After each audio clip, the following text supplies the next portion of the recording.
In Washington on Monday, March 2nd, peace activists were violently arrested outside the 2015 AIPAC conference, charging that Israeli Prime Minister Benjamin Netanyahu was increasing the threat of peace by attempting to torpedo a nuclear deal with Iran.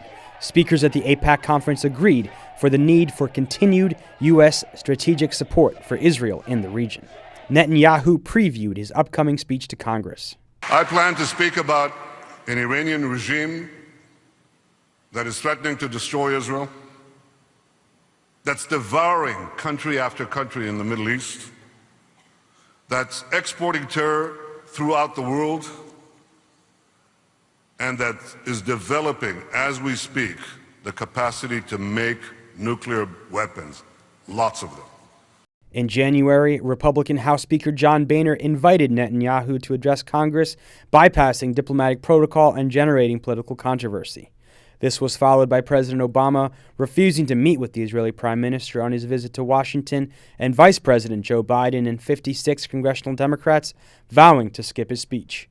Under domestic and international pressure, Netanyahu had a conciliatory tone and said he did not intend to disrespect Obama, the office of the president, or divide Congress. The last thing that I would want is for Israel to become a partisan issue. And I regret that some people have misperceived my visit here this week as doing that. Israel has always been a bipartisan issue. Israel should always remain a bipartisan issue. Meanwhile, President Obama's National Security Advisor Samantha Power said the U.S. will not allow Iran to develop a nuclear weapon. But I am struck that when I read about alleged policy differences on the Iran nuclear negotiations, I rarely see mention of the foundational strategic agreement between the United States and Israel, an agreement that undergirds our entire engagement with Iran. Famed author and activist and Institute Professor Emeritus at MIT, Noam Chomsky, responded to Netanyahu's speech on Democracy Now! By noting the hypocrisy of the U.S.-Iranian position. The striking aspect of this is the chutzpah involved. I mean, Israel has had nuclear weapons for probably 50 years or 40 years. They have estimates are maybe 100, 200 nuclear weapons, and they are an aggressive state. Israel's invaded Lebanon 5 times.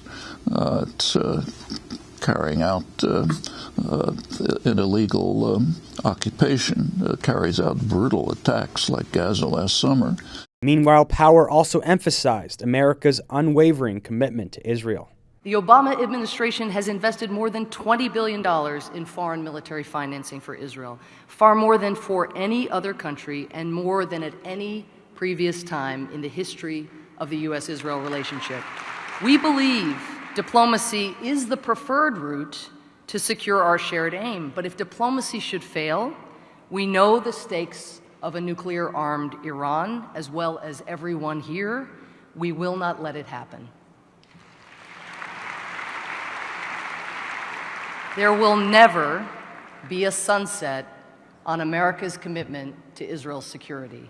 Journalist Alex Kane says statements like this mean supporters of Israel never want a domestic debate over U.S. support for Israel and what its role should be in the region.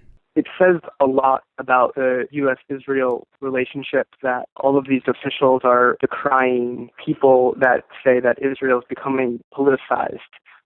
As Netanyahu said, Israel should always remain a bipartisan issue. What does this actually mean? It means that Netanyahu and other pro-Israel members of Congress want Israel to never have it be discussed in the U.S. as a political matter, meaning, debating how the U.S. should relate to Israel, debating whether the U.S.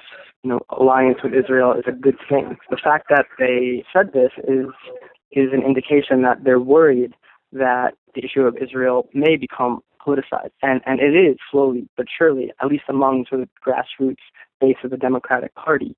Now, that's not to say that the U.S.-Israel alliance is on shaky grounds. It is on very firm grounds, but you do see somewhat of an upsurge in criticism of Israel among Democrats. Check TheRealNews.com for full coverage of Netanyahu's congressional address. From Baltimore, this is Jessel Noor.